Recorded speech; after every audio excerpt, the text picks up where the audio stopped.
Welcome all today for the first panel today.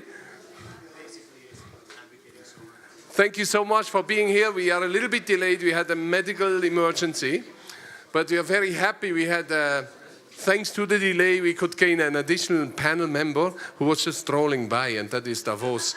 We have to improvise once in a while if you find all these global stars walking around and slipping out on the ice. So we provide a safe shelter for the ones who are marginalized and stranded in the snow. We provide a house and a roof over the head, and that's what we are going to talk about today, is about cities and real estate. So we have a huge task in front of us in the next 30 years in the world. We talked about education, we talked about healthcare, we talked about finance and whatever goes around. But the most important thing is, besides food and water, is to have a roof over the head. And that's what we try to provide in the Caspian booth here. And our roof is, on one hand, safe, it is warm, but it's also leaky. Now, this leakiness is not very good. And it's not very good if you try to accommodate 1.8 billion people over the next 30 years. Again, big numbers. Big numbers don't say anything if you're not affected by them. But big numbers tell a lot if you live in those centers that have not established a smart way how to accommodate all this newborn population in the world. So the importance of large centers is huge. Again, a big number. The global GDP is 110 trillion today. 50% of those are derived from urban centers. So the importance for global growth and provide a job is huge. 50% derived from urban centers is not from Davos. They talk about here, but they don't do it. So to plan and build, to manage these mega centers is highly complex and needs the most sophisticated expertise to not create social wasteland. And the social wasteland is extremely relevant. If you have too much social wasteland, populations start to be marginalized and they start to have other ideas. They will create ways to gain their territories back. Please. Our motto is Finis origine pendet, and that probably does not apply more than to anything else to the planning of big cities, because they will last for decades to come.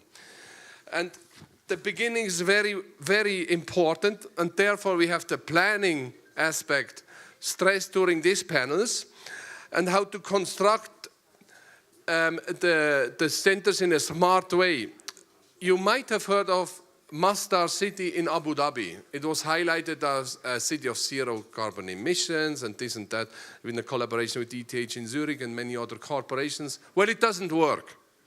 It is not zero carbon emission. Cars are still driving and they use artificial cooling system because the towers don't work. They don't suck in the wind that they try to do. Why? Because they try to take shortcuts based on cost. So they fall back to the old modes of constructing.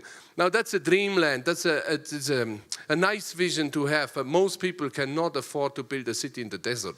There's simply not, there's not enough desert to build enough cities. So they happen in the cities where we live in today, and they have to be remodeled, restructured in a way that they become resilient to shocks, to many ways of shocks. And I would like to welcome this diverse panel that tries to highlight all these different aspects about urbanizations of the opportunities, but also the challenges. I would like to start first with the aspect of planning. And to plan a city is very complex, and please welcome Alfredo from the ETH. Alfredo is, besides the director of the ETH for architecture, also the head and innovator of the Urban Think Tank, which is a global leader in how to accommodate those parts of the towns that are dysfunctional, where people live that have been marginalized, called slums, how to integrate them in a productive way into the cities. You will hear more about that. Then from the data aspect, we are privileged to have the head of blockchain Microsoft from Seattle, who was here also before, and it is so important to accommodate new technologies, smart cities, for the better moving people around and so on. Please, York from Seattle.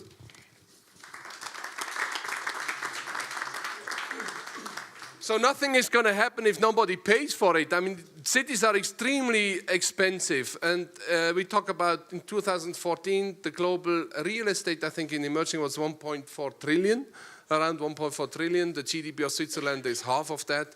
It's massive to build these towns up. And from the investment standpoint, we have Tamer. Where is Tamer? Oh, here you are. You sat down or he got bored already. You see, they want a quick return on the investment. So if they cannot sit quickly, please welcome Tamer from New York and Zurich. Now, the big deal, we take today Uber, we sleep in Airbnb, we share office spaces, and all this. If you think in Davos, we are in a location that is used as a retail store during the year. All these houses along the way, they share the space for something else that is not useful during certain time of the year or the day. And the sharing economy is big. Sharing economy will only grow. Sharing spaces is a big part, and especially in new urban center, it becomes more and more an important part of how to structure the residential real estate, but also the commercial real estate. Please welcome from Partners Group is Andreas Thors, who is responsible for the sharing economy. Partners Group is $60 billion under management, of the largest private equity investors in real estate on a global scale. In October, we were privileged to attend the opening of the largest infrastructure project last year, 2017, which is called the Wharf in Washington, D.C. It is I forgot the precise number. I think it's 2 times $2 billion investment. It was in D.C. District of Columbia in order to construct that. It's called the Wharf. It is a historic district. It had to go through the Congress. A very complex project. The opening was big. It was a very big attention, and we had a good time there actually. And we also did a panel with the same title, Smart You and the Future of the City. Now, very important is. We can construct and build and new technology, beautiful, beautiful. Well, how do you build those structures, the real structure, the concrete, the woods, that the thing doesn't fall apart, that the roof doesn't leak, like in this house. We have leaky roof downstairs, just because a little bit too much of snow, that the buildings don't collapse, that the bridges are, not getting out of whack when they start to oscillate. Please welcome Walter. Walter has built the world's largest supplier of binders and bonders, which are absolutely essentials, called Sika, as CEO and president.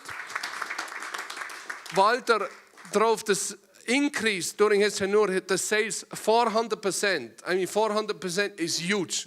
Any company can claim that in 10 years, besides a tech company, which is now just in a boom, is unheard of, and especially unheard of in the most basic industries called construction. Without the ingredients and the products of Sika, there would be no large bridges, there would be no high towers, there would be no tunnels that function and trains that work. So Sika is absolutely at the heart of the construction material, and Walter will tell us a little bit other kinds of materials that are essentials, and not only the computers and the digital beauty which we have. And here comes somebody who was straying around and sleeping in the igloo in the snow outside. I felt pity. A dear friend, and we just discovered, I didn't know he was sleeping under the tree out there. Well, what is he doing without a roof over his head? But this is terrible. We feel pity, obviously. It's warm inside. Hannes picks up exactly these people, the ones who are marginalized by the growing boom in cities. We talk about Teslas, we talk about beautiful hotels, the 4 seasons. Well, there is a 5th season, which is the ones who have no season. And the ones who have no seasons are stranded. And if they're stranded, they go down. They go down in society, they go down in individuals. Hannes picks them up. Hannes builds villages. He accommodates the ones who have been stranded for many different reasons, and you build them up, you make them independent, proud citizens that are independent economically, that can build families and incomes in Cambodia, in other emerging countries. His partners are the world's largest corporations, including Sika, which is one of the largest donators to his efforts. We have UBS, we have many other companies who and ETH with the smart planning. Please welcome Hannes. And thank you to jump in here.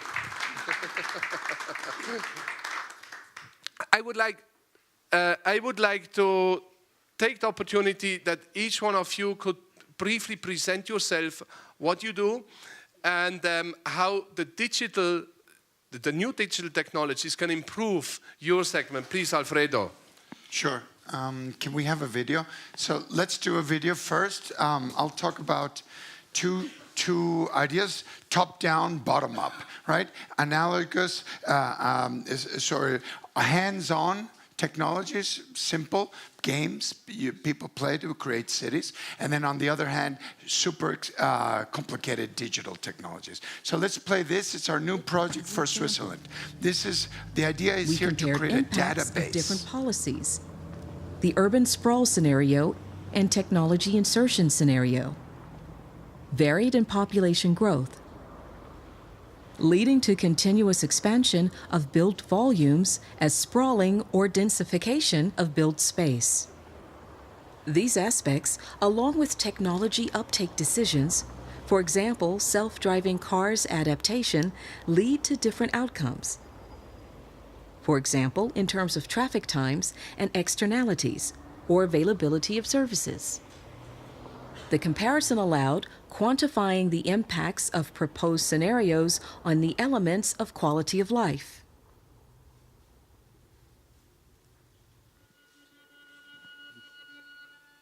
Diverse stakeholders will use the system and provide feedback. What we're making is this system, it's very complicated to do, boom, where a city planner Canton, can look at Gemeinde, all the and layers of developing a city. He can do scenarios. If you sprawl horizontal, if you concentrate the city and go vertical, and you can see how much energy is produced if you choose one of those scenarios. So I won't go more into it. It's a complicated system. It's going to take a long time to finish. In fact, we need capital investment on that. Let's go to the next. And technology. Yeah. So now this is, And it embraces. now you can take off the sound. Yeah, good. So now this is more the hands-on physical board game. Go next. Sorry, I'm supposed to switch these things. I'll go very quickly. Okay. So you can take a building. We can now make cities that are open buildings. All of you can maybe look. Why don't we design blocks and buildings that have functions that can change over time? You can distribute program, you can adapt them. And so we can play these games of how a building could grow over time. And we can also look at a street, for instance, and look at individual agendas, what typology should go into a street. Let's say this street, a main street, any street in the world, villages. So we're talking about how we can actually develop community of villages. Now, if we take, for instance, Cape Town, you see this village of slums, of shacks, sitting in the middle of Cape Town. Imagine, Cape Town has Cape Flats, which goes for millions of people in shack houses. So what do? We play a game with the community. We divide them up. 68 families is about the right size, right, to be able to work with them. And now, let's see if I have to click. With the families themselves, you say, can we redistribute the land that you've been squatting? Where would you like to live? How would you distribute that? And we can reblock them into new neighborhoods by using very simple explorations. And these are the new neighborhoods being built. You can see them right now. They're basically townhouses, row houses, but all the facades are built by the community themselves. All we've done is create the framework of the different sides of modules, and then you can take, for instance, another app we're doing, which is any city, where you can design, I'll do it with my finger, you on the app can design the streets, you can then look at the amount of buildings that you want, you can put your buildings in, and you can play it until you fill it, and then there's too much density, and we can look at one block in studying that, how the density, then you can do a sun diagram for that block, and then you realize that you have to get rid of some blocks, and there you go. And you can play this game. And the idea is, this is the interface to create community participation in the building of cities. It's no longer only top-down, that's to create the zoning maps, but the people must participate in the city. And you can come and have these diagrams that will tell you how well a city you have built. Thank you. Wonderful. Thank you so much. This was amazing. you're, from a digital perspective, I mean, you are at the backbone of many things that we don't see. Now, it is cool because Alfredo can show, well, the plan on the app, beautiful colors, good things going up and down, the sun revolves around, and everybody's happy. And then you can build it, things you live in. Yours comes from a standpoint we don't see. But what we have just seen wouldn't be possible without you. So how do you apply what you do in terms of to urbanization? Sure, thank you. So my personal passion is blockchain, and I've been doing that for about 3 years. About 2 years ago, I actually discovered an interesting aspect of blockchain, which is you cannot participate in blockchain without having an identity or a key. And so that sort of led us down this road of individual identities, self-declared identities, some people call it self-sovereign identities. If you think about these models, and great application would be to back that up with some cloud horsepower, right? So you can really scale it out. And refabricating a city, this is about individuals, right? It's about their individual lives. How do you increase the welfare and the health and the financial status of people in communities around the world? So we have at Microsoft a number of initiatives that are focused on this. We have one called Smart Cities, which we want to downsize for Hannes. And we have IoT practices where we're taking sensor ingestion from all the devices that you might have in various places around the world so that we can monitor what's going on in the health and the soil and monitor actually the quality that's coming out of the food that's being produced in local communities, trying to optimize for perfect production, meaning that you're not overproducing because you don't need to, and therefore saving our natural resources. So there's all kinds of different sort of themes that weave through this from personal empowerment of people around the world to sustainability of resources. And as a company, we look at things like AI and blockchain and identity and cloud scale as tools to apply to these humanitarian and cultural problems that we have. So that's where we're coming from. Maybe a brief question. IoT is what? Okay, so IoT is a term. Of course, it's a very technical term, but it's essentially any kind of sensor device. If you think about a cell phone, for example, there are sensors like fingerprint sensors. There are many other types of sensors like GPS and accelerometers and things like that on your cell phone. If you want to measure soil in a field, in a remote field, you'll need to have a sensor in the soil. That's an IoT device. If you have a Amazon Alexa in your home, that's an IoT device, which, by the way, listens to you all the time, just so you know. So those are the general category of IoT is any kind of sensor device. In a context like this context, where you need to get sensor from the field, it involves many, many things. And you think about these remote communities that don't have internet connectivity. How do you get that through ingesting the sun into a device to create power, to power a GPS or a GPRS signal so you can actually load data up? And how do you do processing locally? And so there's all kinds of technology weaved behind the scenes in order to make this stuff happen. Anything that senses, that registers, that measures, that picks up things, whether all these tools and devices, these are Internet of Things. That's right. So there are things. That's a very precise term. And this is great. So here we come, the money man. Now, nothing will work without the liquidity and the dough in between. Now, Tamer from New York, he has been building and constructing around the world. He has been building in OECD countries, starting from Switzerland, Germany, Austria, wherever in Europe, then going also to India, in Latin America, and in America, and particularly in the United States, building Formula One racetracks. Now, that is a big urban project, to move people faster around urban centers. I don't know if it's the most efficient way, and they're quite dangerous to do so, but it's interesting. Maybe we can do more Formula racetracks to get faster from A to B. Please, Tamer. Well, racetracks get you from A to A because the start line and the finish are the same.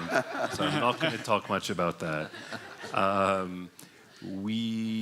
was asked to speak about blockchain and real estate and we see a lot actually happening, particularly in India, where the Indian government is moving everyone to biometric IDs, which you can buy for $8 apparently.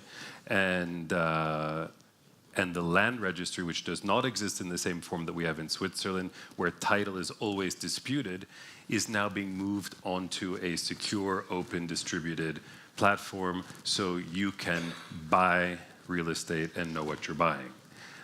In the US, you can't really do that. That's why Americans have title insurance, so that you are sure of what you bought, because it's not always clear. So there's a big movement towards digitalization of land registries, using the blockchain. And in terms of the video that Alfredo just showed us, I strongly recommend everyone to read Herman de Soto's book, The Mystery of Capital, if you have not read it.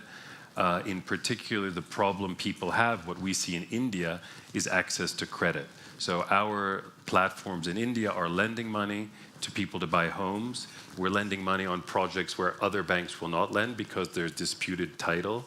And there's then a whole sector beyond that, the other 600 million people who live in mud huts in villages where they're illiterate, they're not on the grid, they don't have bank accounts, and there's no title. Without title, you cannot use your asset.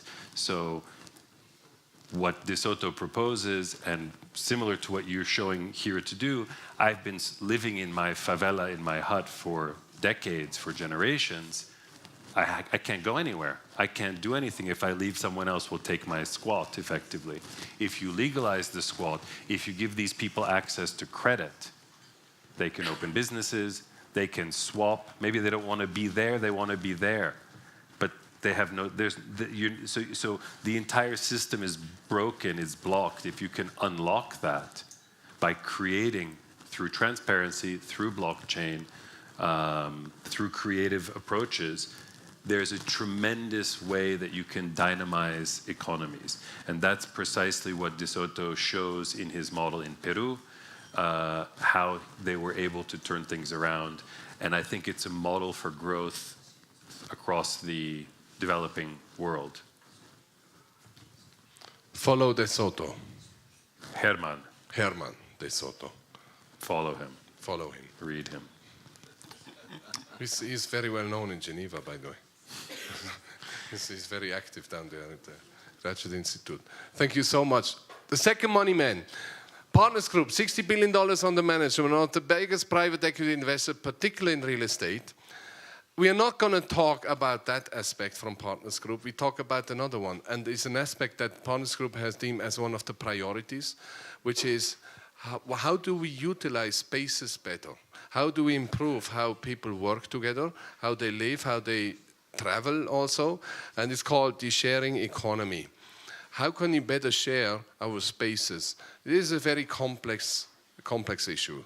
And Andreas Thors from Sweden built up companies to do exactly that. And he had joined Partners Group 1 year ago, I think. 2 years. 2 years ago. And is now building up that segment. It's probably the fastest growing interest within Partners Group. How do you share spaces? Please, Andreas. Well, I think, as you started off by saying, I think everyone on their smartphone has Uber, Airbnb, and so forth. And just in Europe, people are expecting the sharing economy to roughly represent 570 billion euros 2025. People expect sharing economy in China to represent 15% of GDP at 2025 as well. So clearly, this has a massive impact. And you can see that predominantly from the network effects of the sharing economy. None of these companies actually own much. They sort of provide and facilitate. So while it took Hilton 90 years to build 600,000 rooms, it took Airbnb 4 years. And I think one example is one of the previous companies I worked with, a peer here in the UK, where we provided short-term lets in commercial spaces in London, throughout UK, and then also in France and the US. We worked very closely with public organizations like TfL, the London Underground, in order to improve the commute of the citizens, also improve and revive urban areas that previously might have not been used for commercial use and so forth. And now at Partners Group, obviously, we look at different things, and I think the data is just there, right? I think unfortunate for a UK citizen, they spend 106 days of their lifetime looking for a parking space. And 30% of traffic in our cities are just there because they're looking for parking, nothing else. So we see tremendous opportunity in this space. So to reduce the days wasted on looking for parking spaces is a big issue. Yeah, and congestion agree. in cities overall. So yeah. Zurich, I think Zurich should hire you because I mean, they try to raise the parking lots. It's a terrible thing in Zurich to do. Not only this, if you find one, they stand in front of the car you didn't pay yet. They write you a $40 ticket. So now we heard about new technology, about finance. Well, nothing will work if you don't have the concrete, the woods, the stones, the laminates, or things don't really like. The things, these are ugly utilities that produce all this ugly material which is hauled off during the night so nobody sees it during the day. They dump it somewhere and then it stands just there. Well, it doesn't happen as magic. The largest industries in the world are commodities, and commodities are the pillar and the fundament to where we sit on and live in. Walter, having been the director of some of the world's largest company, by the way, not only of Sika, it was also on the board of Lonza, on the board of Alusuisse, on the board of SGS. He was the one who recruited the CEO of Fiat Chrysler, Sergio Marchionne. You mentored him, you brought him in, and now he's the #1 manager in the car industry. So there's so many things around Walter that I don't know, but we cannot overstress the importance to have the fundament of society where we stand and sit on. Please, Walter. Yes. I am not of the generation of the digital generation, I am of the generation of materials. And to build the towns, we need materials, mainly steel and concrete. And there we have two problems. First of all, the urbanization will be going on in some parts in Asia, not anymore so fast in China, so it's nearly completed, but in India and others. It's the same in Africa and Latin America. And there we have a problem. We have we have a lack of gravel. And now without gravel you cannot build. So we do not concrete. have enough stones. Yes, and there is a project. There is a project between a technical university of Zurich and the University of Singapore. They try now to replace stones by fiber of bamboos. With Gerhard Schmidt, I think, right? This is one of the solutions. The second problem we use today most steel and cement. And these two industries are the two biggest industries in CO2 production. There we have to find a solution too. Steel, there is on the way. I think there will be replaced in construction in a lot of parts by carbon fiber in few years. And also in cement, there are some ways to find a solution, but it's still going on, and this will change the industry, mainly the cement industry in the next coming year will change. Has to change. So we are running out of stones. We take the bamboo and mix it up with something to make something better. And the cement and the steel industries are polluting too much. Well, if we don't have stones, we don't have steel, we don't have concrete, how are we going to live in the future? Yeah, we have to replace by bamboo's fiber. It's a plant to grow very fast. One has made the calculations. There would be the chance, but it's not yet. The solution is not there established, but it's on the way. It's on the way, yeah.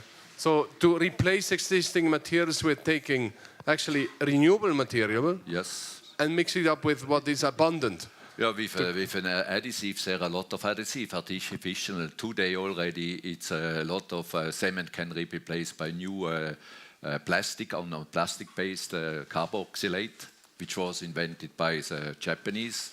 They thought to create a new engineering plastic just for gluing. Before it was used natural, normal stuff. Well, thank you.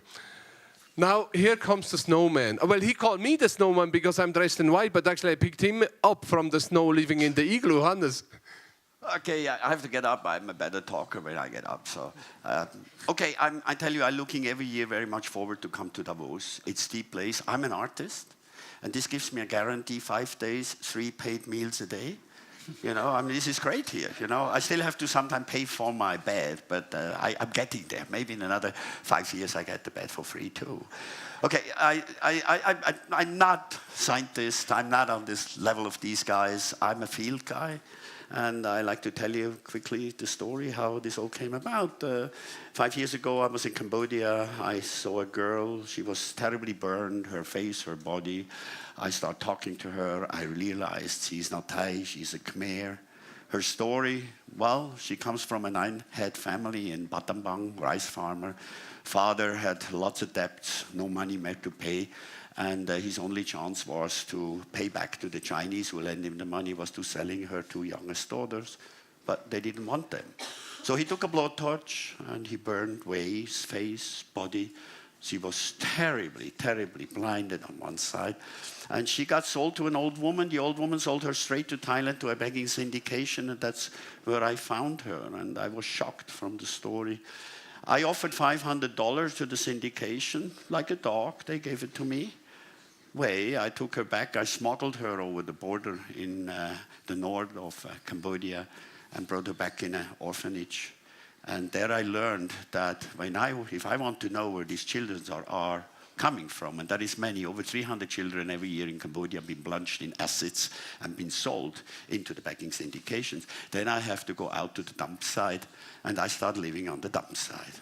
And for me, it was a horrifying experience because I realized very quickly every day new people coming into this dump site. And this dump site, an awful place to live. And they are not 100,000, no, they're 10,000. Phnom Penh has grown in 3 years from 600,000 people to 1.7 million. And these are the underprivileged. They move from the countryside with no skills, with no education into these cities, and they are very vulnerable. We have over 6,000 girls in child prostitution, 5 to 12 years old, women in prostitution. Women got slavery in the textile garment manufacturer. And I said, this is crazy. And then you see these NGOs, you know, they come in and help into the slums. But then I realized we have to get these people out of the slum. So my idea was very clearly, in first moment I said, I have to build something outside.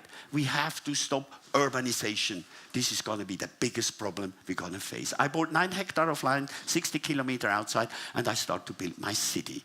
And then I realized, okay, city, yeah, I do agriculture, I build a school, right? I also build a hotel because the hotel, people come and visit me. This is my cash machine. Very expensive, $400 a night, but I tell you, it's a dream, right? Okay, but then I also thought, I have to build a city not for today, I have to build a city for tomorrow. In my school, the children to go to school started on the 15th of November. They're coming out of 9th grade 2027.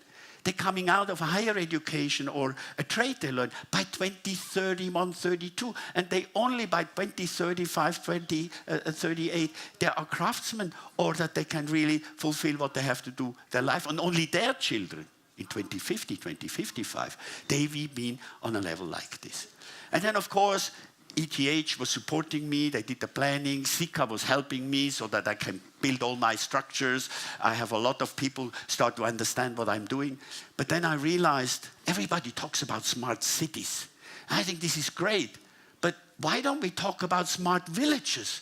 Because if I have a smart village, the people don't have to move into the city. Only smart cities, great, fantastic. But this doesn't really help us to solve the problem. So now I'm building the first smart village, maybe the first one in the whole world. And you have to understand, end of this year, 35,000 people live in my smart village. By 2020, 70 to 80,000. By 2025, I start to duplicate it. PricewaterhouseCoopers got on my project, we did a model calculation.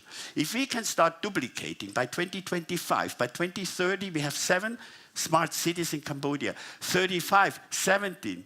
By 2045 to 50, we will produce 30% of the GDP of this country. And this is a vision. Thank you so much. So today, 50% of the GDP is from urban centers, and your mission is to bring 30% to the smart villages. No, it's like this. Cambodia lives 85 to 90% is import. We have nothing. This country has been ruined by the Red Khmer. I'm sorry to say the President Hun Sen is a Red Khmer since 1985. We are from the 168 countries, corrupt countries 165. I mean, now the Chinese just signed 21 contracts. I mean, in 10, 15 years, the Chinese will decide what's the regulation, the rules, the rules is in this country. So, but we have to fight against this. I only exchange the import through domestic production. I mean, the Cambodians want to eat their chicken, their pig, and their vegetable. They don't want to have the Vietnamese. They don't like them. And I think there is a lot of models like this. Very simple understanding. I told you I'm not an university person. My life was my university. I'm a 72-year-old guy, you know, who still tried to find what can I really change in that world. But it's sometimes just, with all this, it's very important, but it needs very simple, down to earth. It needs people on the field.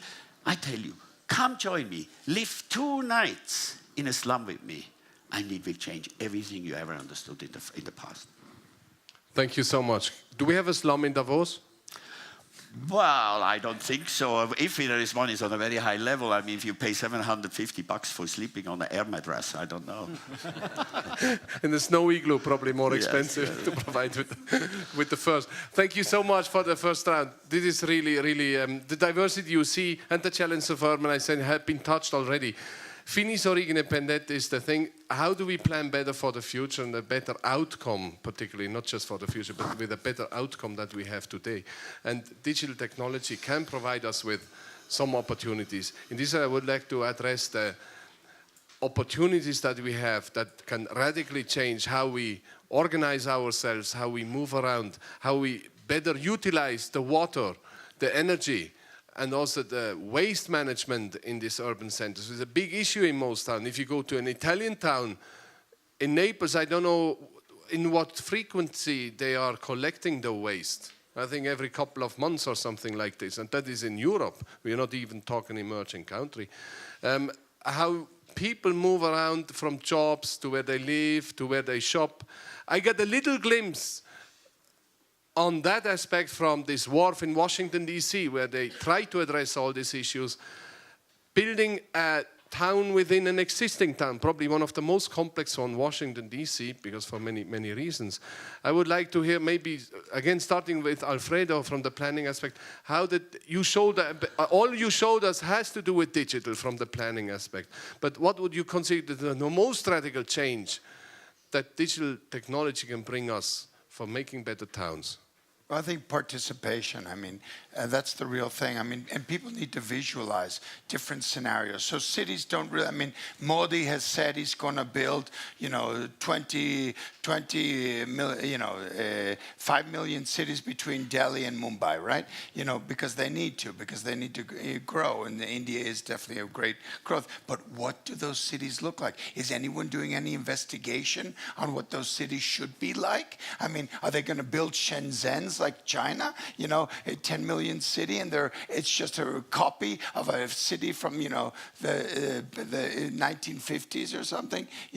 It's really, there is no real innovation in how cities could really work. How do we tie the countryside back into the city, right? How can we have a circular economy? How can we actually make buildings that can adapt over time? Do we make expensive buildings that last for a long time, for 100 years, the way Europe was built? Or do we now start to make open buildings or frameworks in which we can change the use of those buildings? The building can change. Well, if you guys remember Italy, for instance, it's just, we go back into our own history.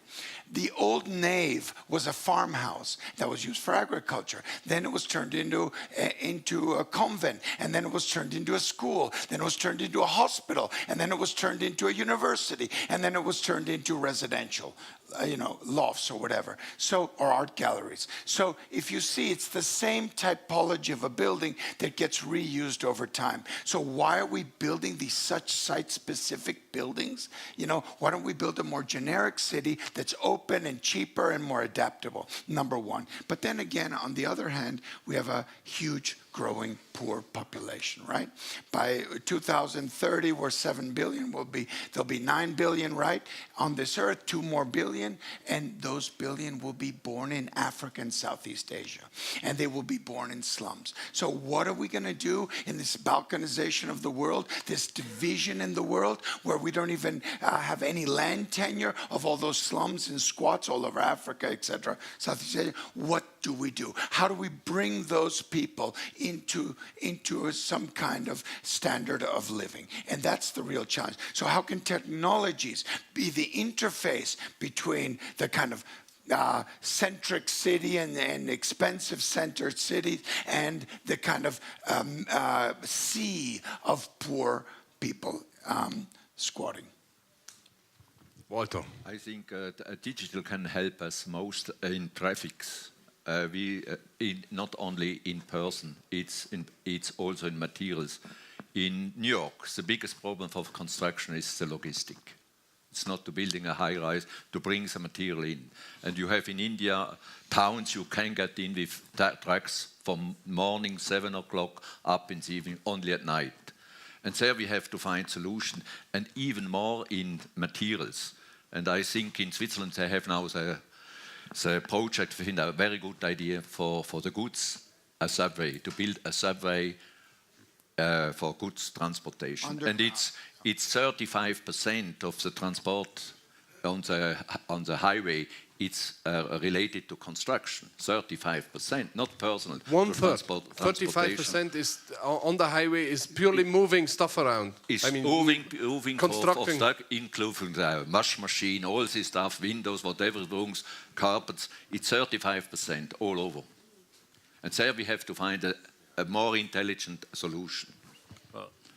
That is huge. I mean, these are also the ones that cause a lot of problems for the normal daily traffic and everything like this. It's also the ones that probably could be automized and with driverless mobility, whatever. That is amazing. I mean, talking about okay, so we have mobility now. Jörg, you represent the technology aspect. I mean, the backbone of all these new things, how to make things smarter.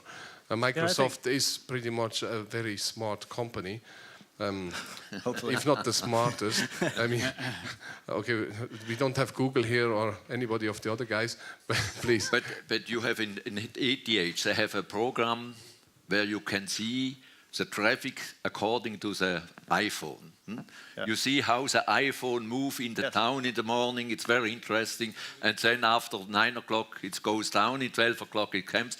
And this is only by digital possible. And it's the same with transport. There is a huge problem to find an algorithm better, or even one has to think more on materials too, not only on persons. So the wish of, and you hear this from our CEO and some of the cultures that we talk about at Microsoft, we don't want to be in the forefront in technology. We want to enable people to do more in the world, right? And to do more with the resources that we have. And it's one of the reasons why we've been focusing on identity and why we announced the support of the ID 2020 initiative this week.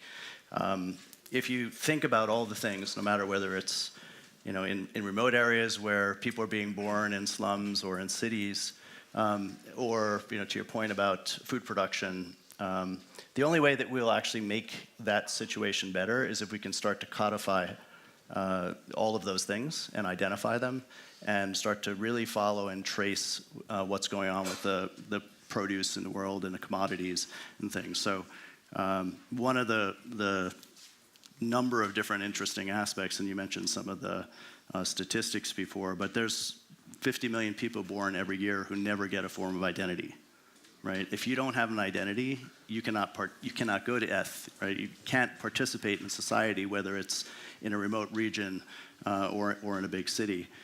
So when I talk about identity, I always sort of break it down to the remote village and how we actually transact in remote villages, because it's at the basis of trust between two human beings when they exchange goods. That's a transaction. If we can codify that transaction and codify those commodities and start to attribute that economic history with the people producing those goods and purchasing them, then we can actually create a record of the types of transaction that a person's producing in remote areas of the world, start to allow them to then get credit, right, against those economic transactions, which helps just build up the local communities where they are, right? And this, I think, goes to one of the things that we're talking about, which is we need to help find ways to keep people being successful where they are, where they want to be, in many cases, and we'll actually achieve a lot more, I think, as a society. So you're focused on giving you provide products or services that enables people to rise, to give them an identity, to become an identity for trust building within the local community. Well, it's actually translating the physical trust that's established when you barter into a digital codified form, such that, for example, a hedge fund could create loans or loan products, right, to provide credit to someone in a corn-producing region, right, where you would then be able to, for example, at a co-op, purchase a drying machine, which are expensive, but just changing the humidity by drying them in corn, for example, changes the price of the corn dramatically in the market, right? So if we can start to codify these transactions, we can create credit, we can start to give more tools to those communities such that they can actually sell their crops at a better market price.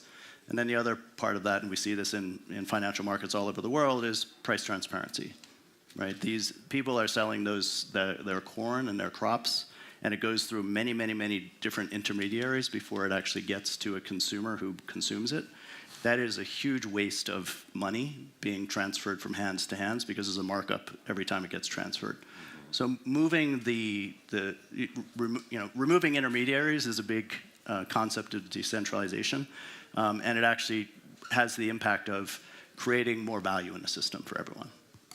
Thank you so much. Andreas, yes. Yeah, I think then that's also part of the sharing economy, I would say. It's having no mediaries and also thinking about the trust aspect, right? I think a couple of years back, we probably wouldn't have gone into a stranger's car or rented out your house to some couple of strangers or whatever. And I think the sharing economy has actually took us back to when we were a smaller community, even though we're a global community today. But that type of trust building is something that we see in the sharing economy has taken down a lot of boundaries and so forth. Yeah, it's also unlocked tremendous assets, right? So if you've codified my apartment, right? And now I can sell it without an intermediary, right? And that's part of what digitization does.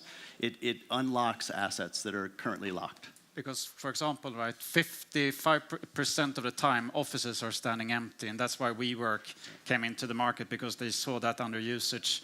That's why we have cars that are 95% of the time are not being used and just standing parked, and that's how we try to see that utilization rate going up. To unlock stranded assets, really, by sharing economy, sharing spaces, time, whatever. 600,000 homes in the UK are empty, for example. Why is that? How can we solve that? Can we go through, some sort of Airbnb type of solution? Can we involve the UK government in order to provide cheap housing and so forth? I mean, this is an example of hugely wasted resources, right? So by codifying those digitally, you can now unlock them. You codify them, and they become, by this standardization, become transactable in a more better way. Tamer, you had. I just wanted to come back to what you were saying about transportation and the data usage. So first of all, India is building, yes, plenty of cookie-cutter cities. We've backed about 400 million of investment in new townships, and I can tell you there is zero vision of any kind. It's an eyesore. It's replicating Shenzhen, Dubai. There's zero urban planning. So we'd love to have you come and visit India with us. Super. But if you just look at Switzerland, you can take an ongoing debate in Bern about the new tram line. Should Bern invest 200 million in one fixed line from Königs to Ostermundigen? Or should you talk to the Post and the Mobility Lab in Sion about how people actually move in a city, instead of doing a hub and spoke system, putting in place autonomous navettes? They will be running within 5 years in Switzerland all over. And I don't need to use Uber, it'll just be transport. It might be SBB, it might be a postcard, it might be Uber. I want to go from A to B, the quickest and cheapest possible. The post will be installing every 300 meters in our cities e-bikes and public bikes for usage. So maybe I take this route from here to here and an e-bike to there instead of waiting for the 6:37 train to Klosters and then change. And so I think there's a lot of things that will be happening, and you need to decide as a city, as a region, as a country, do we invest the 200 million in a fixed tram line? Do we invest in autonomous vehicles and mobility concepts? What is the right mix? Is it an Ergänzung, so a supplement to the public transport, or can it replace it? So I think there's a lot of mobility concepts that will dramatically change how we think about urban planning, because now Oostermundigen is planning on the basis of the tram line being put in to change their Gestaltungsplan, so the zoning plan, and go from 4-story buildings to 12-story buildings. Because if I have a tram line, I'm part of the city, and if I'm part of the city, I go higher, and going higher actually can help us avoid the pollution onto the green spaces in the land. So you have all the green guys who are for it, and the SP is for it because of the ÖVAU. The SVP doesn't like it because they're spending too much money. But you have to decide as a city, as a community, what you want, and having tools available to it. I can't really imagine what it will look like in 20 years. Mm-hmm. So I would love to have in the public debate the ability for people to have this discussion and have all stakeholders give their views, vote, and decide. Bring back the decision to the individual, and not from. Now, bring back the decision to individual. Hannes, you mentioned something very important just previously before. You accommodate the marginalized, the stranded citizens. Yeah. And what has digital technology to do with all that? Why is it so important of what you are doing? Well, I'm using it at the moment in 2 different fields. First, it's in agriculture. You have to understand, we have only underprivileged people live with us. They cannot read, they cannot write. And the crazy thing is, if we think about having no education, we even further down, they have no understanding. I learned that we do things with our conscience, even moving a cup from A to B. If I tell a Cambodian, hey, can you move this to this? And then the next day I say, can you do the same thing?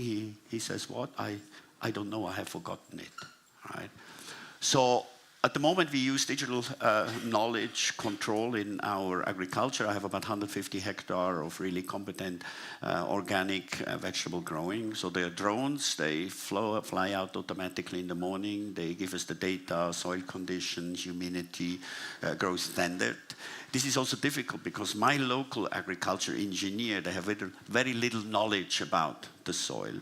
So there I think we can do quite a big process so we can get more out of 1 square meter or out of 1 hectare, and we have to really concentrate us. Agriculture feeds us, agriculture feeds mostly our whole population, and we cannot afford to waste square meters where nothing is grown or badly grown or the wrong system is grown.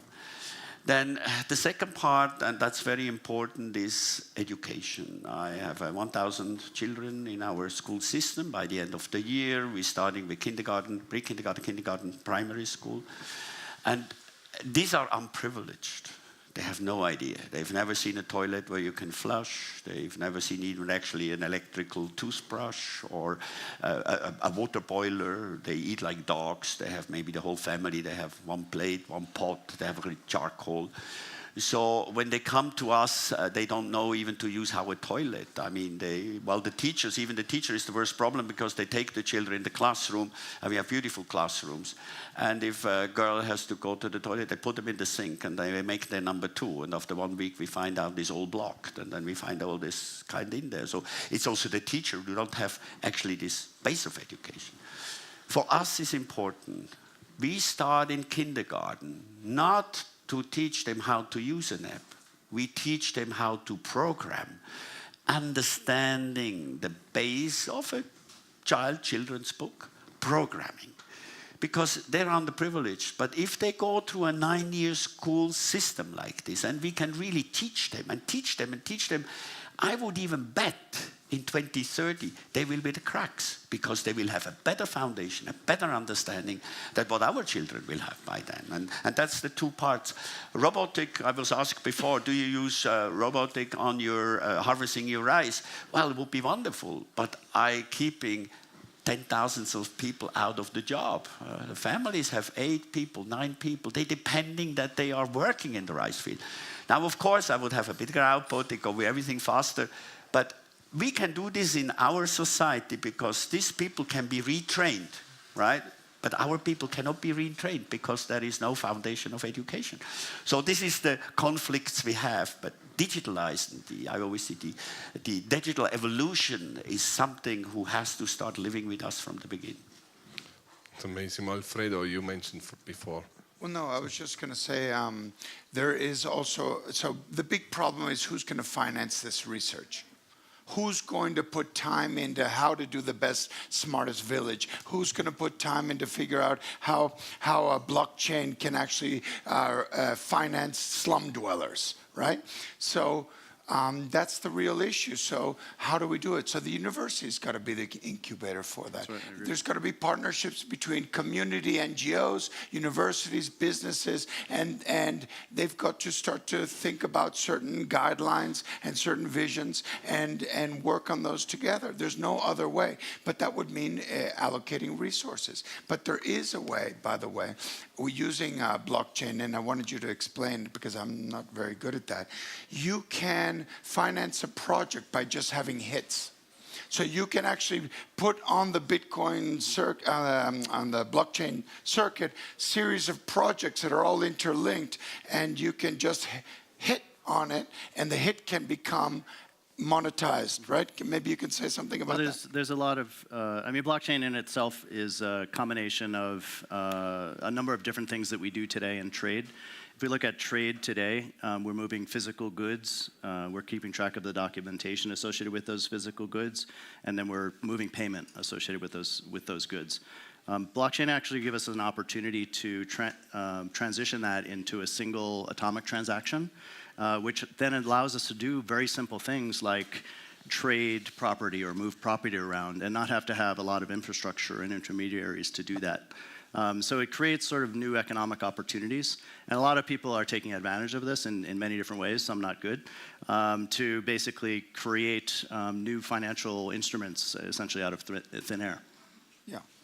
And then I want you all to bear in mind also the idea of Hernando de Soto, which you brought up, and I thought I'd go back to that, Tamar, which is Hernando de Soto wrote about the mystery of capital, saying that slum dwellers have capital. They have those informal houses that in Latin America are 2 and 3 floors, but they have no bankability. They're not in the credit, you know, they have no credit for those houses, which is the first asset that you can use to go to into a bank, right? Now the problem with the whole Hernando Soto idea is that it's great and it's wonderful to create, tenureship and property, clear tenure, ownership of property. But if you don't have a toilet and you can't get to a mountain full of houses, then who wants to give a loan and a credit up to a favela house in the 30 stories up in the air, right? So the whole idea of Hernando Soto of being able to bring the credit line into the favelas and is also going hand in hand with infrastructure, with the building of infrastructure. Agreed. Yeah. Thank you so much. I would like to open up the floor for some questions that might be in the round to the panel. Yes, please. Thank you so much for this very interesting presentation. My name is Pavel Luksha. I'm CEO of Global Education Futures, and some of you mentioned education. And you also mentioned that the cities that are currently being built don't have a vision for tomorrow, but we understand how tremendously society is changing and how tremendously the social layer of society is changing. So I did not hear much about how you incorporate that social layer, but apart from your work, Alfredo, which I find amazing. How do you see the possibility of including communities as co-developers of the future city? How do you believe we can open up to integrate new social structures into this process? How we can make a city that is a city of lifelong learning also? and how can we make it like a collective dream? Can we shape the architecture that shapes our future? Well, just to add to that, we don't remember this, but up to the beginning of late 19th century, cities were basically made by citizens themselves. If you go to Niederdorf, the old city of any old city of a European town, those negotiations, that's why you have such strange plazas and windows and buildings are all shaped in strange ways. Cities were built in negotiation by the citizens themselves, in town hall, in open meetings, and they would negotiate how the land would be developed. But ever since the 20th century, that has changed tremendously thanks to the United States, laying down grids and realizing that real estate is the way they finance their new country, right? And laying down these perfect grids from, coast to coast. And then it became a real estate business, right? So cities now became basically commodities. Cities became commodities. And it became a whole industry behind that. But that doesn't mean the cities that were created are better than the cities that were created by citizens themselves. And that's the real problem we have. How does the industry now, unless there's a major crisis, and there is crisis around the world, unless something's got to change the system of how we build cities. Something's got to change the system. Questions? Yes. Saga. Hi, my name's Saga. I'm a health scientist. I'm in public health, and I find everyone's talk to be quite interesting, actually. So my first question, I have a few, was for Tamer.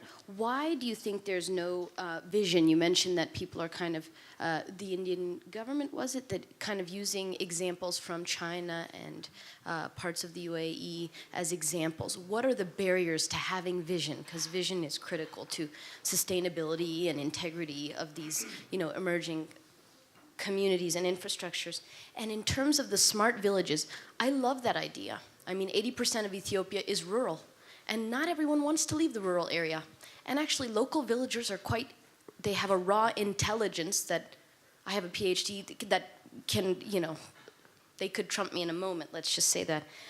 So to what degree is water and sanitation, how are you linking your smart villages to like these Millennium Development Goals to make sure that they're kind of operating in tandem?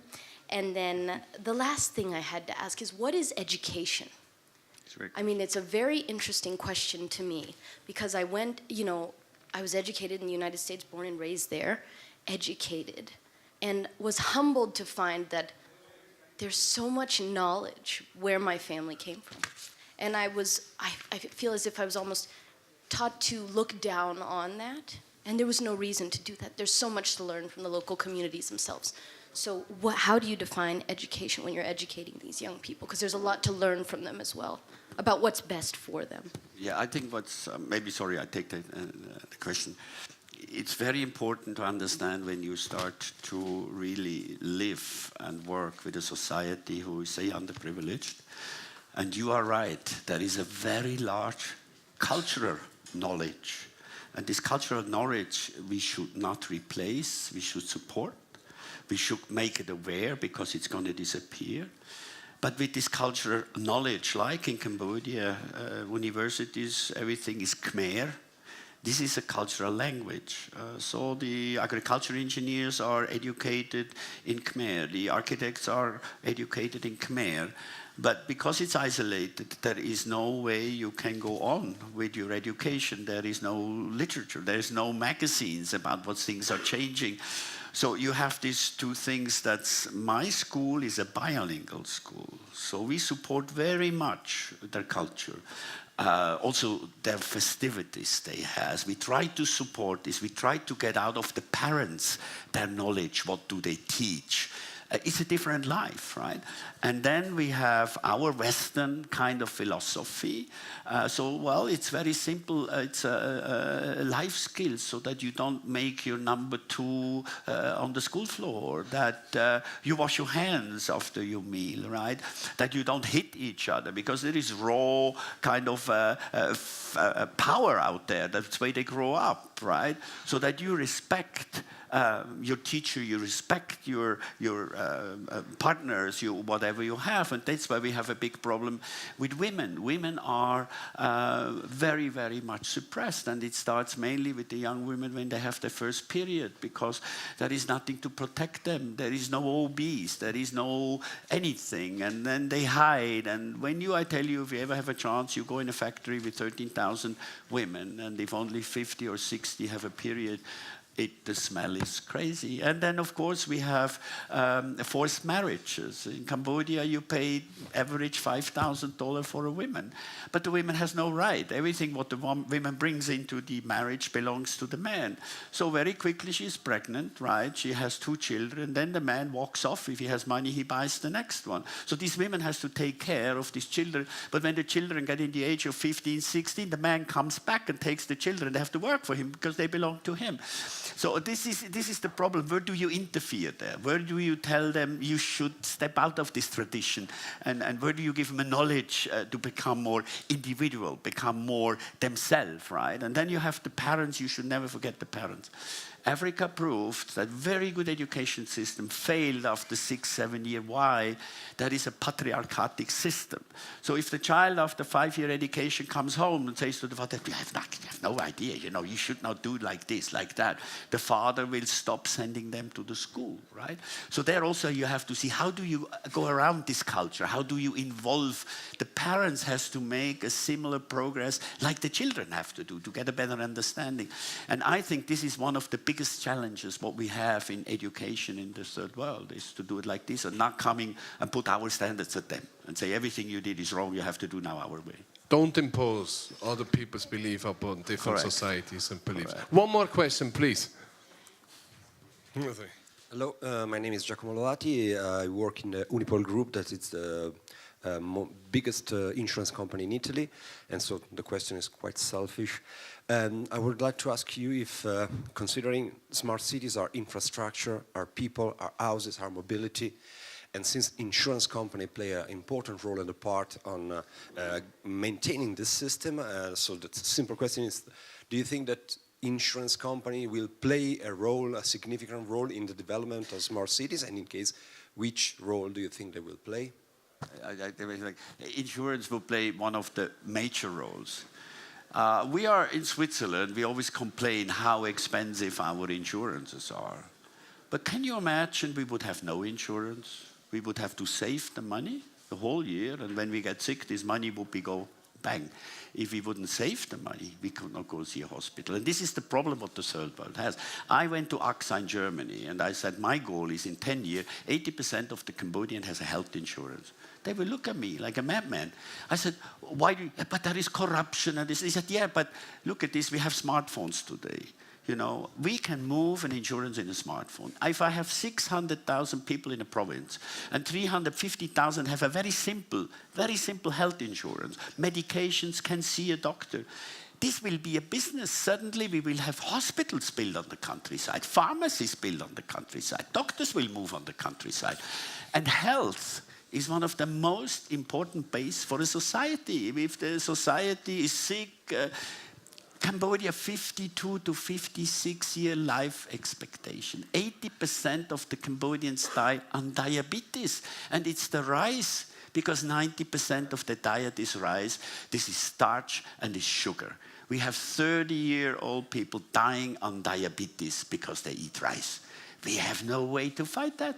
And it would be very simple. So insurances, actually, they also should have the guts. They don't have it. They're very kind of, but it's really like this. If we put the insurance into the smartphones, like we have loans, credits in smartphones, we could roll maybe 85–90% of what's going on, and it would change a whole society. We need to understand.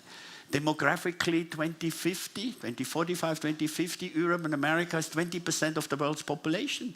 75% of the economical growth is in Asia. So if we at the end still, what you mentioned before, have 3 billion people who are not able to work, who have no skill, who are sick, who is getting the money to buy the products? By then we still can, through our innovation, develop. I mean, we need them. We need them more than ever. And insurances should really get on board and help us to do that. Yeah, I can also add to that. Okay, two more short comments. Yes, Andreas? Yeah, I think also if we're going to lift a bit from the emerging economies to more Western economies, if we take UK as an example, insurance is looking very much at that at the moment. The gig economy, which is part of the shared economy, is sort of employing 1.1 million people. That's equivalent to NHS. And you all have followed probably in the media, Uber drivers, how are they insured? If you rent out your house with Airbnb, how does that work and so on? So you can clearly see a big shift with Airbnb. The company I used to work for is, if you're a retailer and you want to rent a space for 1 week, well, insurance today says, well, you got to have a long-term lease. It needs to be 3 years. You can't rent a space for a week. How does that work and so on? So I think it's very much an industry is in change and so on, but it's going to play an important role as well in Western countries. Alfredo. Yeah, I was just going to say that one of our big supporters is Swiss Re. So it's a reinsuring company because they're very interested in cities. How do they lower their payouts, right, in the future? Mortality rates, health, fire, all those hazards. They have to do it. And we know from Novartis that people are moving into cities, right? But actually they're getting sicker. Pollution rates, stress rates, all these things are happening. So urbanization and densification is also bringing health issues. But all of this, and we're in Davos, and I just wanted to say before we got cut off, is that it's politics. Cities are frozen politics. What you see happening in cities has to be changed at the political level. Now, if we all agree that the power should go to the people, more people should start to be involved in the processes of how cities, then we need more transparent systems, right? So that everyone has access to information. But then our politicians who are going to deal with small, essential things like education, transportation, and a few issues, key issues, right? Then we need to make the politicians responsible to send their kids to public schools and not to private schools, because then they would ensure that public schools are good and public hospitals. So politicians have to be the ones who signal the change. Correct. Thank you so much for the panel. I tried to summarize what we learned today. Smart, you and the future of your city. How can you better accommodate a fast-growing population? From Alfredo, power to the people, community participation to plan happy cities yourself. Then we have from York, use digital technology to enable people to give them an identity and create a trust in local communities. Tamer, 4 points are important. Give people an identity, develop digital title to assets, take the first 2 in order to provide credit to buy a house. And the 4th, do follow Hernando de Soto. Very important. Andreas, unlock stranded assets by sharing economy. And Walter, put 35 of the street traffic that transports stuff on the ground. While Hannes, smart villages are the future. So people don't have to move into smart cities. And second, fly the drones over the fields to grow healthier carrots to feed a growing population. Thank you so much all for coming. Downstairs will be food.